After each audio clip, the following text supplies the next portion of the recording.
In this episode, we meet Spock's parents, Ambassador Sarek and Amanda, on Journey to Babel. Compliance, the final frontier. Tom Fox is the voyager of trekking through compliance. His mission? To explore the original series and seek out and share what it can teach you about compliance. Here's your host, Tom Fox.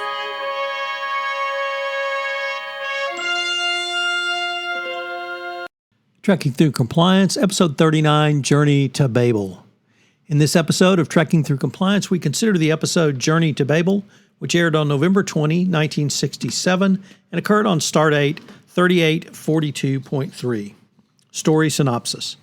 The Enterprise transports ambassadors to a conference to discuss the admission of Corridon, a star system composed of mutually combative races, to the Federation.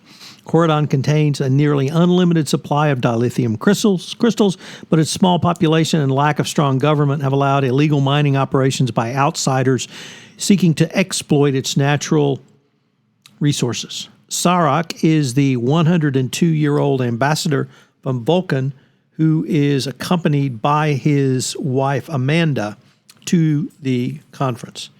To Spock's surprise, or rather to Kirk's surprise, they turn out to be Spock's parents. Also to Kirk's surprise, Sarek is cool towards Spock, apparently because Spock has chosen to devote his life to Starfleet instead of the Vulcan Science Academy. The conference is to take place on a neutral planet codenamed Babel. McCoy questions Amanda about Spock and finds out that as a youth, he had a pet Sela, which is a sort of a fat Vulcan teddy bear with 6-inch fangs. Meanwhile, Uhura has detected an unidentified transmission from the Enterprise itself, and Chekhov subsequently detects a small ship of unknown origin paralleling the Enterprise just out of phaser range at warp 10. From Section A3 on Deck 10, Lieutenant Joseph reports that Tellerite Ambassador Gav has been murdered. Kirk ascertains the death was instantaneous following the expert breaking of his neck. This brings Sarek under suspicion since he had been involved in an altercation with the Tellerite after accusing his people of smuggling from Corridon. However, when Kirk begins asking Sarek questions, Sarek suffers from a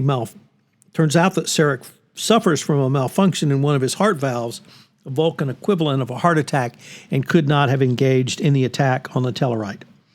Meanwhile, Spock detects tritanium emissions from the alien ship's hull after it transmits a message. Uhura determines that the message was received somewhere aboard the Enterprise. However, Spock is unable to decode the fragment of the message which Uhura has intercepted. Sarek reveals that he has had 3 previous Vulcan heart attacks and has been taking a drug to combat it. It requires an open heart operation, but the ship stores do not have a sufficient supply of Vulcan blood, especially of Sarek's rare Vulcan T negative blood. Despite the fact that Spock's blood is a mixture of human and Vulcan factors, he can provide a blood transfusion to Sarek after McCoy uses an experimental stimulant to increase the rate of blood production. The Andorian Telev, a minor member of the ambassador's staff, attacks Kirk near Deck 5 and stabs him. Kirk requires medical attention, so Spock assumes command. Under these circumstances, he cannot take time off to give the transfusions to Sarek and cannot pass command to anyone else because he is best qualified to command the Enterprise. His mother pleads with him, but he refuses. Finally, Kirk pretends to be healed and takes command from Spock, ordering him to sickbay. Uhura detects another transmission originating from the Enterprise, and this time it is pinpointed from the Andorian and the brig. A search by security reveals the transceiver hidden in a fake antennae. The Enterprise is then attacked by the alien ship while Spock and Sarek are on the operating table, endangering both lives. It is moving too quickly to be hit by the Enterprise and is able to damage the Enterprise sufficiently that it loses a shield. Kirk fools the alien ship by turning off its shields and internal power, lulling the enemy ship in for the kill. After Kirk disables it, it self-destructs. In one of the cheesiest ending scenes, Spock, who is recovering from the operation, surmises that the perpetrators were Orion, since Orions are known to have been smuggling dilithium from Corridon and anxious to prevent interference. McCoy confines both the injured Kirk and the recovering Spock to sickbay, shushing all protest, ending with, quote, "Well, what do you know? I finally got the last word," end quote. So what's the fun fact for this episode? The screenplay was written by D.C. Fontana, and she came up with an idea for an episode on Spock's origin story.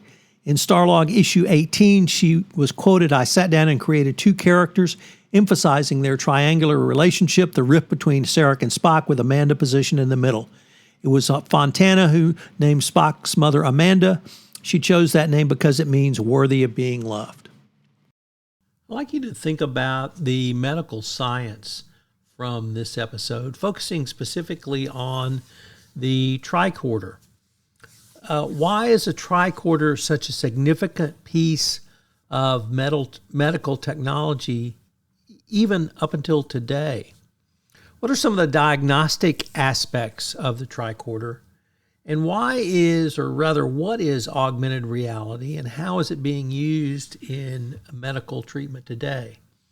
In the science of Star Trek, the medical portion is actually closer to much of the science of today, and these three questions I pose to you really illustrate how far along medical science has come in both diagnostic care and treatment, and also in surgical techniques. Going forward, we still have to cut people open, but we are moving towards the day where some of the surgical techniques utilized on Star Trek may become part of the operating theater. So when you take a look at this episode, think about it from the medical perspective, and how many of the advances you've seen in your lifetime have come to pass.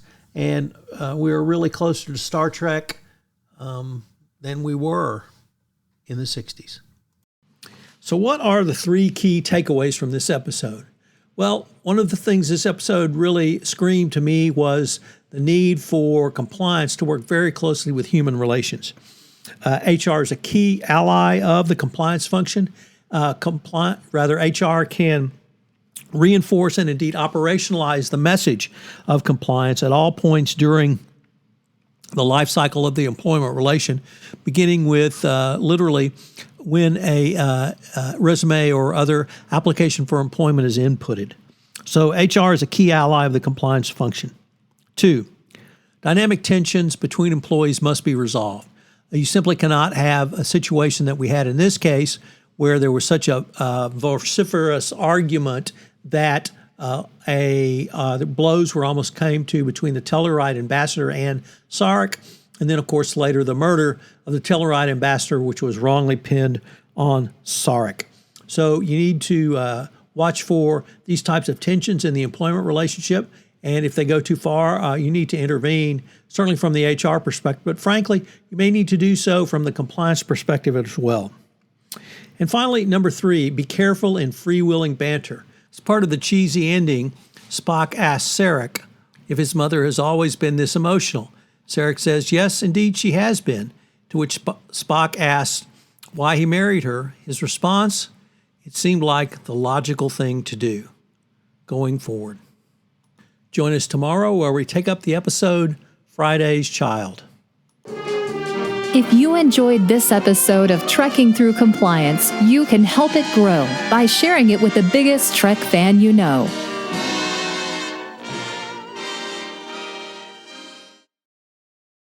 This podcast is a part of the C-Suite Radio Network. For more top business podcasts, visit c-suiteradio.com.